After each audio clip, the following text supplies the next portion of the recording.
야고보는 이스라엘 밖에서 흩어져서 신앙생활을 하고 있는 성도들에게 일상생활에서 어떻게 믿음으로 살아갈 것인가를 돕기 위해서 야고보서를 기록했습니다. 그러니까 믿음은 일상생활에서 반드시 실천으로 옮겨져야 합니다. 야고보가 말하는 믿음이 그거죠. 실천하지 않는 믿음, 행함이 없는 믿음은 믿음이 아니다라고 말합니다. 야고보는 이전 본문에서 혀를 길들여야 한다고 말했습니다. 혀를 길들여야지 실수를 줄일 수 있고, 혀를 길들여야지 사람의 인격과 생활을 파괴하지 않을 수 있고, 혀를 길들여야지 이중적인 언어 생활을 하지 않을 수 있기 때문입니다. 이전 본문이 혀, 말에 대한 내용이었다면 오늘 본문은 지혜에 관한 내용입니다. 오늘 설교 제목이 지혜롭게 살라입니다. 우리 한번 따라해 보겠습니다. 지혜롭게 삽시다. 지혜롭게 삽시다. 우리 주변에 지혜롭다, 똑똑하다라고 말하는 사람들 있습니다. 혹시 여러분 주변에 그런 사람이 있습니까? 나는 참 똑똑해. IQ 굉장히 좋은 사람들은 자신이 똑똑하다라고 말하죠. 인류대학, 명문대학 나온 사람들 자기가 지혜롭다라고 말합니다. 박사학위 받은 사람들 나는 똑똑해라고 말합니다. 그래서 부모는 어릴 때부터 한글도 떼기 전에 영어 유치원 보내가지고 이 아이를 인류대학, 명문대학, 똑똑한 아이로 만들려고 합니다. 성경이 말하는 지혜가 무엇일까요? 성경에서 말하는 지혜롭게 산다는 게 무엇일까요? 첫째, 지혜를 말이 아닌 삶으로 보여주는 것입니다. 지혜를 말이 아닌 삶으로 보여주는 것이 뭐냐? 성경에서 말하는 지혜롭게 산다는 것입니다. 한번 따라해 보겠습니다. 지혜를 삶으로 보이겠습니다. 지혜를 삶으로 보이겠습니다. 지혜롭게 산다는 것은 지혜를 말이 아니라 삶으로 보여주는 것입니다. 야고보는 흩어져 신앙생활을 하고 있는 성도들 중에 나는 참 지혜로워 라고 말하는 사람들을 알고 있었습니다. 특별히 선생님들, 가르치는 선생님들은 자신이 다른 성도들보다 나는 똑똑해 라고 자부하였던 것입니다. 야고보는 그들에게 이렇게 질문합니다. 우리 13절 말씀을 함께 읽겠습니다. 너희 중에 지혜와 총명이 있는 자가 누구냐? 그는 선행으로 말미암아 지혜의 온유함으로 그 행함을 보일지니라. 아멘. 너희 중에, 여기 너희는 1차 수신자는 이 야고보서를 직접 받았던 2000년 전 흩어져 신앙생활을 하고 있었던 성도들이고, 여기 너희 중에 할 때 너희 2차 수신자는 하늘샘 교회 성도들입니다. 하나님께서 우리에게 이렇게 말씀하십니다. 너희 중에 지혜롭고 총명한 사람이 누구냐? 여러분, 지혜는 어떤 전문적인 분야에 있어서 숙련된 상태를 지혜라고 말합니다. 총명은 어떤 전문적인 지식을 가지고 있는 지성적인 상태를 말합니다. 지혜는 숙련된 상태고 총명은 지성적인 상태예요. 그래서 한 분야에서 전문적인 지식을 가지고 있는 사람이 숙련 또 숙련을 과정을 거치면 그 사람 우리가 전문가라 부릅니다. 여러분, 만시간의 법칙이 있습니다. 1만 시간, 만시간의 법칙이 있습니다. 이것은 뭐냐면 어떤 한 분야의 전문가가 되기 위해서는 최소한 만시간 정도의 훈련만 하면은 된다라는 거죠. 만시간을 하루 3시간으로 계산하면은 10년 정도, 한 분야에 내가 3시간씩 10년 동안 하면 전문가가 되고요, 하루에 10시간을 투자를 하면 3년이 걸리는 것입니다. 세상은 이런 사람을 전문가다라고 말을 합니다. 대학교 교수로 처음에 임용될 때 조교수로 임용이 되죠. 조교수, 부교수, 교수가 되잖아요. 그러면 그 분야의 전문가라고 말합니다. 사원으로 입사한 사람이 처음에는 기사에서 시작해서 기원이 되고 기장이 되고 기감이 되고 기정이 되면 전문가다라고 말을 하잖아요. 야고보는 성도들에게 행함으로 지혜를 보이라고 권면합니다. 야고보서를 받고 있는 성도들은 말씀을 읽고 듣고 배운 지가 아주 오래되었습니다. 예루살렘 교회 안에서도 사도들로부터 말씀을 배웠고 집에서도 모여서 말씀을 나누었습니다. 그리고 박해가 일어나서 예루살렘 밖에서 흩어져 신앙생활 할 때에도 말씀을 읽었고 말씀을 나누었습니다. 야고보가 이런 성도들을 향해서 너희가 말씀을 배웠다면, 너희가 말씀을 들었다면 어떻게 살라고 말하고 있습니까? 지혜롭게 살라다는 거죠. 지혜롭게 사는 것은 말이 아니라 삶으로 보여주는 것입니다. 그는 선행으로 말미암아 지혜의 온유함으로 그 행함을 보일지니라. 지혜는 말하는 방식이 아닙니다. 나 지혜롭다 말하는 사람이 지혜로운 사람 아니에요. 지혜는 삶의 방식입니다. 삶으로 보여주어야 됩니다. 야고보는 말만 하는 사람에게 지혜롭다라고 말하지 않습니다. 삶으로 보여주는 사람을 지혜롭다라고 말합니다. 지혜를 삶으로 보여줄 때 따라오는 한 가지가 있는데 그것이 온유입니다. 온유. 그래서 오늘 본문도 지혜의 온유함으로 말하고 있습니다. 온유는 지혜를 삶으로 보여주는 태도입니다. 그래서 온유가 지혜의 내적인 것이라면 삶은 지혜의 외적인 것입니다. 온유는 이래도 좋고 저래도 좋은 허물허물하고 물렁물렁한 상태를 온유라고 말하지 않습니다. 온유는 좋은 게 좋다라는 식의 타협도 온유가 아닙니다. 온유는 아무 말도 하지 않고 그냥 침묵하는 것도 아닙니다. 그러면 온유가 무엇입니까? 온유는 힘을 조절할 수 있는 태도라고 말하고 있습니다. 온유한 사람은 지혜를 말이 아닌 삶으로 보여줍니다. 그래서 말할 때는 힘을 빼고요. 온유한 사람은 삶으로 보여줄 때 그때 힘을 쏟는 거예요. 온유한 사람은 말의 힘을 쓰지 않습니다. 삶의 힘을 쏟아붓습니다. 예수님은 자신을 이렇게 소개하셨습니다. 나는 온유하고 나는 마음이 온유하고 겸손하니. 온유하신 예수님은 지혜를 말이 아닌 삶으로 보이셨습니다. 예수님은 제자들에게 3번 이상씩 세상을 구원하기 위하여 십자가에 죽으실 것을 말씀하셨습니다. 여러분, 죽음을 앞에 두고 있는 사람의 특징이 뭘까요? 두려움이죠. 두려움. 죽음의 시간이 점점 더 가까이 다가올 때 사람은 초조해하고 불안해합니다.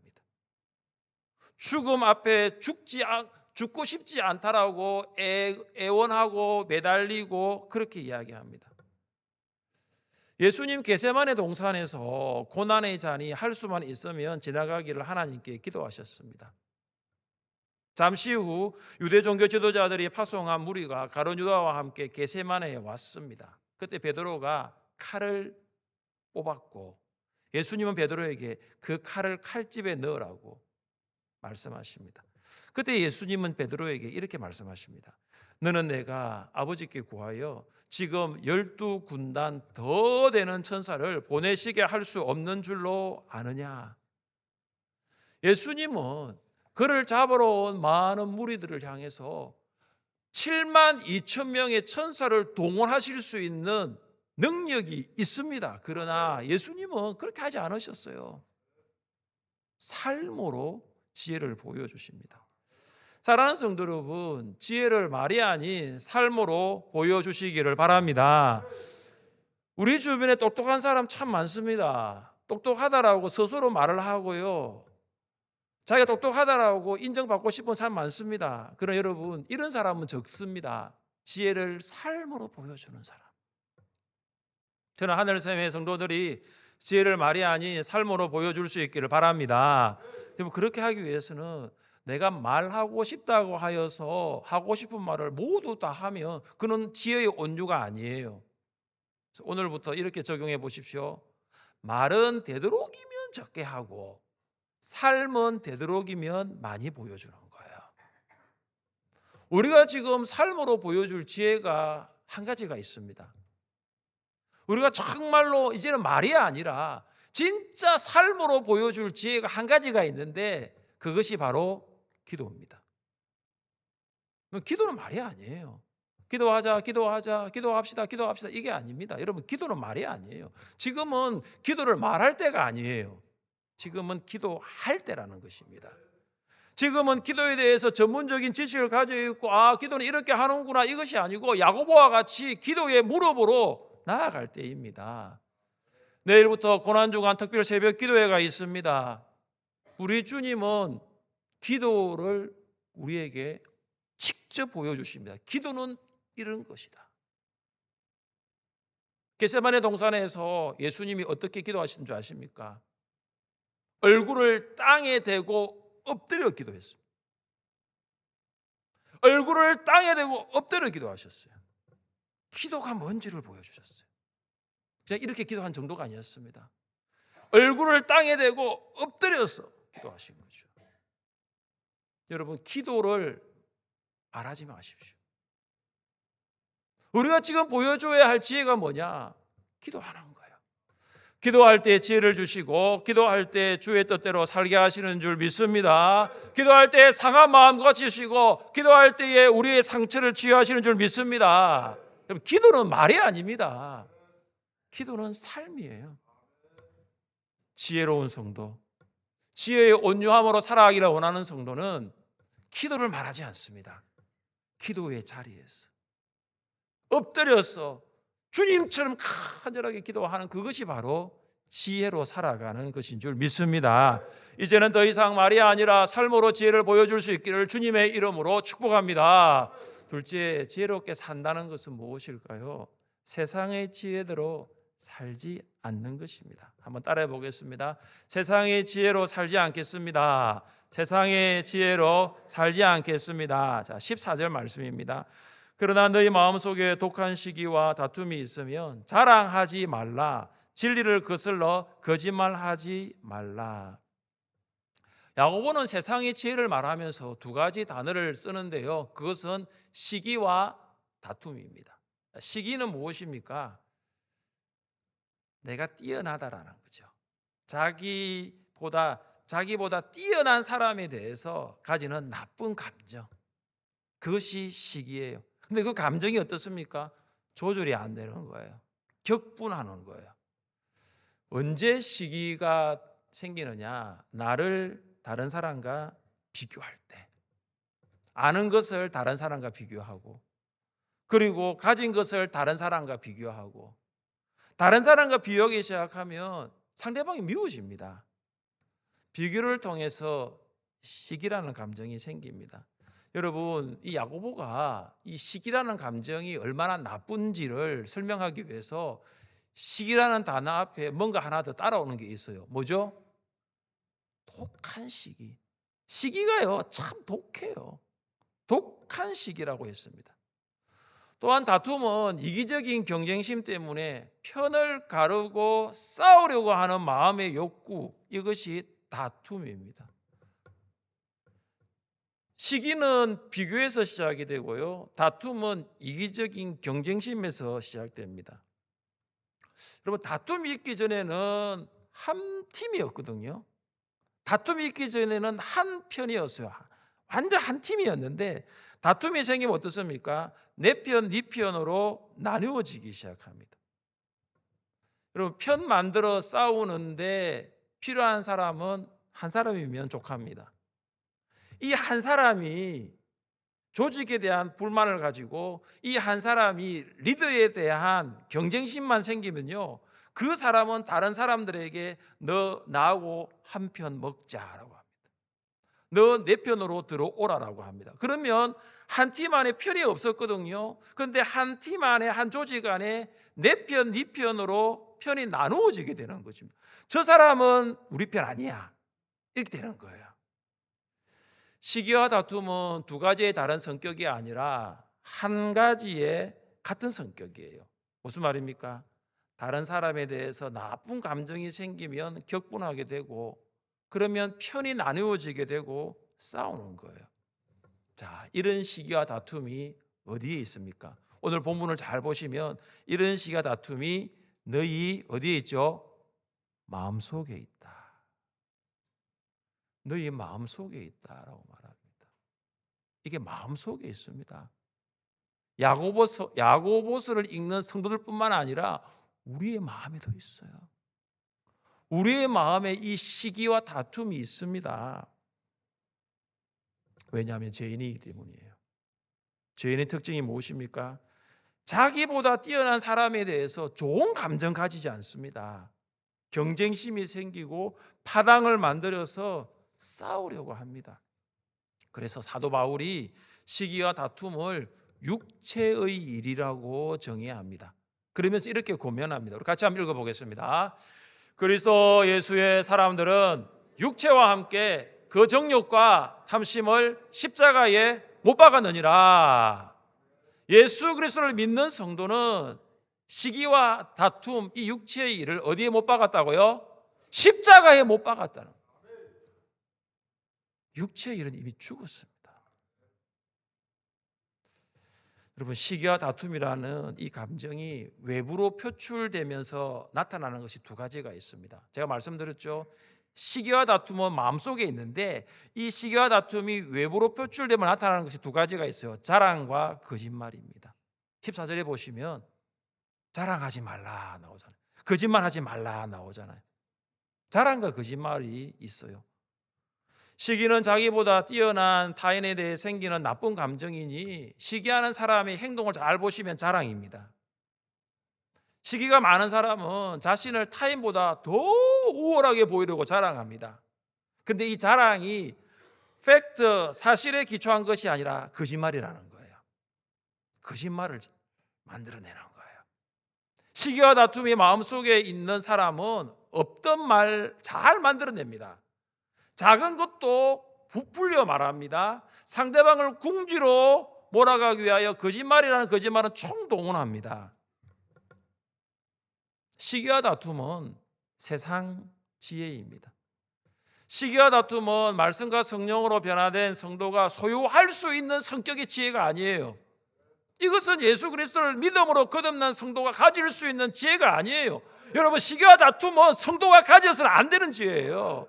여러분 15절 보세요. 이러한 지혜는 위로부터 내려온 것이 아니요 땅 위의 것이요 정욕의 것이요 귀신의 것이니. 시기와 다툼은 위로부터 내려온 지혜가 아니에요. 땅 위의 지혜입니다. 시기와 다툼은 하늘 지혜가 아니라 세상 지혜입니다. 시기와 다툼은 하나님께서 주시는 하늘 지혜가 아닙니다. 그러면서 시기와 다툼을 이렇게 말하죠. 정욕의 것이요. 시기와 다툼은 정욕의 것입니다. 육신적인 것입니다. 육신적인 것은 성령의 임재를 경험하지 못한 자, 중생한 자의 특징입니다. 성령으로 중생 못했으니 자기보다 뛰어난 사람을 보면 칭찬을 못하는 거예요. 오히려 경쟁심이 붙어서 그 사람을 미워합니다. 성령으로 중생하지 못하였으니 자기보다 뛰어난 사람을 인정하지 못합니다. 편을 나눕니다. 시기와 다툼은 귀신의 것입니다. 마귀적인 것입니다. 여러분, 왜 야고보가 이 시기와 다툼이 마귀적인 것이라고 했을까요? 하나님을 섬겼던 천사장이 하나님보다 더 우월하게 보이려고 하다가 사탄이 됩니다. 사탄은 계속해서 사람들에게 무엇을 뿌리느냐? 거짓을 마음에 뿌립니다. 그래서 타인보다 더 우월하게 보이려고 하는 사람, 자랑하고 거짓말하는 이 세상 지혜는 마귀적인 것입니다. 자, 여러분, 그렇다면 시기와 다툼이 마음에 있고 그것을 자랑과 거짓말로 살아가는 사람들의 결론, 그들의 마지막 종착역, 시기와 다툼으로 살아가는 성도의 마지막 인생의 결론이 오늘 본문에 있어요. 16절을 함께 읽겠습니다. 시기와 다툼이 있는 곳에는 혼란과 모든 악한 일이 있음이라. 아멘. 여러분, 시기와 다툼이 있는 세상 지혜로 살아가는 사람들이 있는 곳에 뭐가 있죠? 혼란이 있고 악이 있잖아요. 혼란이 있고 악이 있습니다. 시기와 다툼이 많이 모인 사람들 거기 한번 가보셨습니까? 혼란이 있습니다. 무질서합니다. 여러분, 자녀들 사이에 자녀들끼리 이 시기와 다툼이 있으면요, 집이 하루도 바람 잘 날이 없습니다. 매일 싸웁니다. 모이면 싸웁니다. 명절에도 싸웁니다. 부모님 생신으로 모였는데도 그때도 싸우고요. 자녀들에게 뭐가 있죠? 시기와 다툼이 있는 거죠. 회사를 설립한 그런 오늘 가족들도 마찬가지죠. 시기와 다툼이 있는 자녀들 가운데 늘 뭐가 있죠? 혼란이 있는 거죠. 회사도 마찬가지입니다. 여러분, 회사에서도 시기와 다툼이 있으면요, 회사는 늘 시끄러워요. 교회도 예외가 아닙니다. 여러분, 목장 안에 시기와 다툼이 있는 목은 한 사람만 있어도 그 목장은 평안하지 않습니다. 그 목은 눈치를 봅니다. 늘 하는 말이 거짓말이고 늘 하는 것이 자기 자랑이니 이제는 무슨 말을 할까 가슴이 졸입니다. 하나님께서는 이런 공동체를 기뻐하지 않습니다. 시기와 다툼이 있는 공동체는 혼란으로 망하고 악으로 무너지는 거예요. 사랑하는 성도 여러분, 여러분의 가정을 한번 들여다보세요. 여러분 직장과 목장을 한번 들여다보십시오. 어떠합니까? 시기와 다툼이 있습니까? 다른 사람보다 나를 더 자랑하기 위해 거짓말합니까? 2025년이 시작된 지 이제 3개월이 지났습니다. 여러분, 지난 3개월 동안 혹시 세상 지혜로 살았다면 다시 십자가 앞에 서는 고난주간 될 수 있기를 바랍니다. 시기와 다툼이라는 세상 지혜가 내 안에 있다면 여러분, 그것을 십자가에 못 박으세요. 하나님, 제가 더 이상 시기하지 않겠습니다. 하나님, 제가 대해서 다투지 않겠습니다. 그래서 세상 지혜로 살지 마십시오. 이것이 바로 지혜롭게 산다는 거죠. 여러분, 지혜롭게 산다는 것이 무엇입니까? 셋째, 하늘의 지혜로 사는 것입니다. 한번 따라해 보겠습니다. 하늘의 지혜로 살겠습니다. 하늘의 지혜로 살겠습니다. 세상 지혜를 말한 야고보가 이제 하늘의 지혜를 말합니다. 17절입니다. 오직 위로부터 난 지혜는 첫째 성결하고 다음에 화평하고 관용하고 양순하며 긍휼과 선한 열매가 가득하고 편견과 거짓이 없나니. 여러분, 하늘 지혜의 특징이 6가지가 나와요. 성결, 화평, 관용, 양순, 그리고 긍휼과 선한 열매에 가득함은 하나로 묶으시면 되고요. 마지막에 있는 편견과 거짓 없음도 하나로 묶으시면 돼요. 그럼 6개가 돼요. 먼저 하늘의 지혜는 성결합니다. 하늘의 지혜는 순수하고 깨끗하고 때가 묻지 않습니다. 하늘의 지혜는 세상 지혜와 같이 자기를 자랑하지 않습니다. 하늘의 지혜는 거짓말하지 않습니다. 세상 사람들은 하늘의 지혜를 가진 사람들에게 융통성이 없다, 어리석다라고 말하겠지만 예수님은 이렇게 말씀하십니다. 같이 한번 읽어보겠습니다. 마음이 청결한 자는 복이 있나니 그들이 하나님을 볼 것이며. 여러분, 마음이 깨끗하십니까? 여러분의 영혼은 깨끗하십니까? 여러분의 생각은 깨끗하십니까?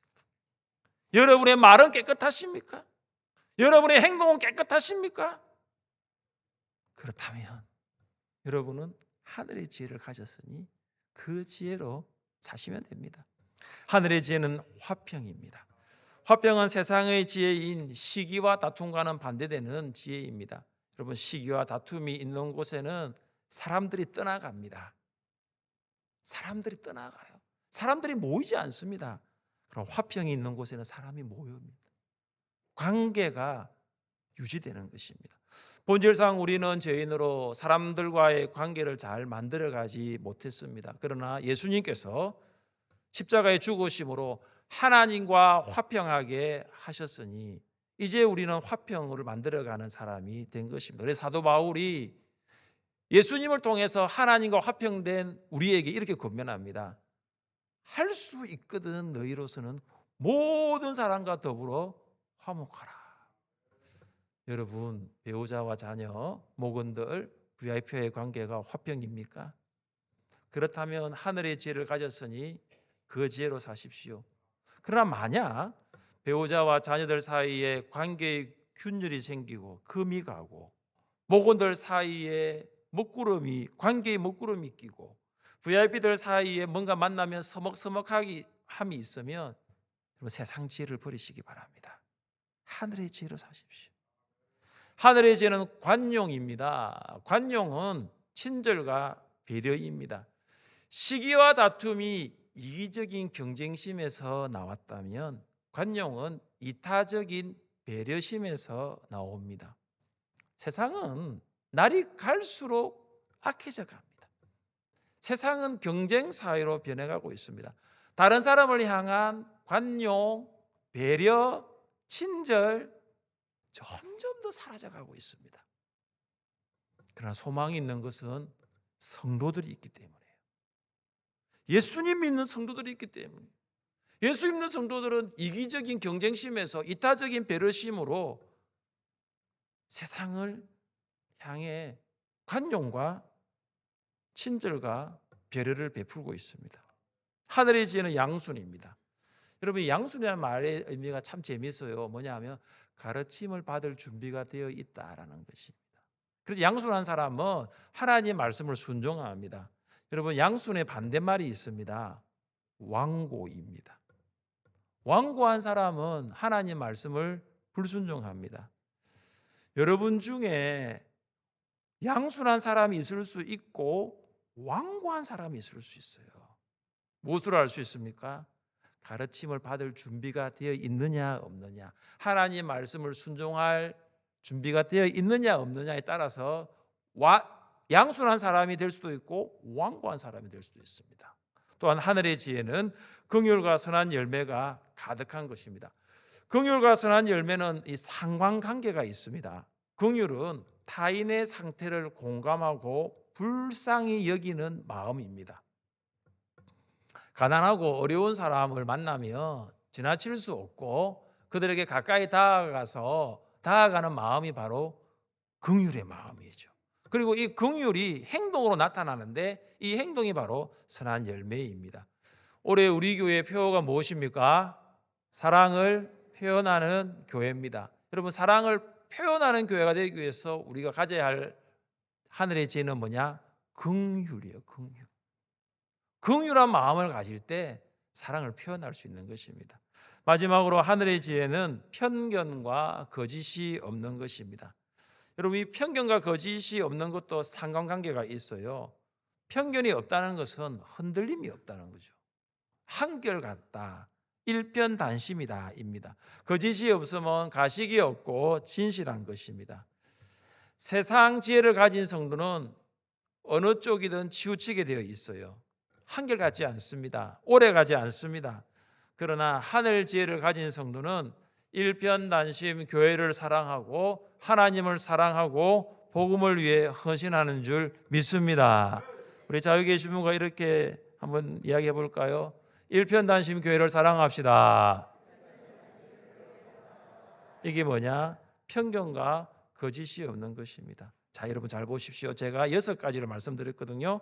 성결, 화평, 관용, 양순, 긍휼과 선한 열매에 가득함, 편견과 거짓이 없음, 6가지. 이게 하늘 지혜입니다. 자, 하늘 지혜로 살아가는 성도의 삶의 결론이 있어요. 그것이 바로 18절에 있습니다. 자, 18절을 함께 읽겠습니다. 화평하게 하는 자들은 하늘 지혜로 살아가는 성도는 무엇을 심습니까? 화평을 심고 무엇을 거둡니까? 의를 거둡니다. 하늘 성도로 살아가는 성도가 심는 씨가 화평이라는 것입니다. 거두는 열매가 의입니다. 여러분, 세상 지혜로 살아가는 사람의 결론이 뭐라고 그랬죠?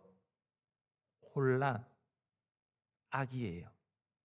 이게 서로 대조를 이루고 있죠. 혼란과 화평이 대조를 이루고 있고 악과 의가 대조를 이루고 있는 거예요. 바울은 빌립보 성도들을 생각할 때마다 이런 기도를 드렸습니다. 예수 그리스도로 말미암아 의의 열매가 가득하여 하나님의 영광과 찬송이 되기를 원하노라. 이것이 제가 여러분을 향한 기도가 여기 있어요. 예수 그리스도로 말미암아 의의 열매가 가득해요. 우리 하늘샘의 가정, 우리 하늘샘의 목장, 우리 여러분의 삶에 이 의의 열매가 가득하기를 원합니다. 여러분 야고보가 이제 이 의의 열매를 이야기를 하는데 정확하게 의의 열매가 무엇인지를 말하고 있지 않아요. 그러나 유진 피터슨의 메시지 성경을 제가 한번 보니까 이 의의 열매를 이렇게 기록을 했습니다. 우리 같이 한번 읽어보겠습니다. 여러분은 하나님과 바른 관계를 맺고 사는 건강하고 튼튼한 공동체를 세우고 그 열매 또한 맛보게 될 것입니다. 여러분 이것이 바로 의의 열매라는 것입니다. 저는 여러분의 가정이 하나님과 바른 관계를 맺고 부모와 자녀와 배우자와 모든 가족이 하나님과 바른 관계를 맺는 거죠. 사실 지금 있어야 할 곳은 교회거든요. 주일 11시에 있어야 할 곳은 교회예요. 내 배우자, 내 남편, 내 아내, 우리 자녀가 있어야 할 곳은 교회예요. 하나님과 바른 관계를 맺는. 그리고 우리 가정이 건강한 가정이 되는 거죠. 튼튼한 가정이 되는 거죠. 우리 목장도 마찬가지입니다. 지금 우리 모근이 있어야 할 곳은 교회예요. 이 주일날 우리 모근이 있어야 할 곳은 교회. 여기서 하나님과 바른 관계를 맺는 겁니다. 그렇게 하기 위해서 우리가 어떻게 됩니까? 가정에서 목장에서 화평의 씨를 뿌리는 거죠. 계속해서 화평의 씨를 뿌리는 거죠. 그러면 의의 열매를 거두게 되는 것입니다. 사랑하는 성도 여러분, 지혜는 말이 아니라 삶입니다. 지혜를 말이 아닌 삶으로 보여주십시오. 세상 지혜로 살지 마시고 하늘 지혜로 사시기를 바랍니다.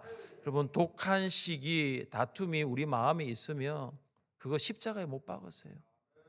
여러분 독한 시기와 다툼은 자랑과 거짓말로 나타나게 되고 그것은 반드시 공동체의 혼란과 악을 가져다 줍니다. 오늘부터 하늘 지혜로 사십시오. 성결과 화평, 관용과 양순, 긍휼과 선한 열매에 가득함, 편견과 거짓 없음으로 살면 우리 공동체는 의의 열매가 가득한 공동체가 될 것입니다. 하나님과 바른 관계를 맺고 사는 건강하고 튼튼한 공동체 만들어갈 수 있기를 주님의 이름으로 축복합니다. 우리 자리에 일어나셔서 찬양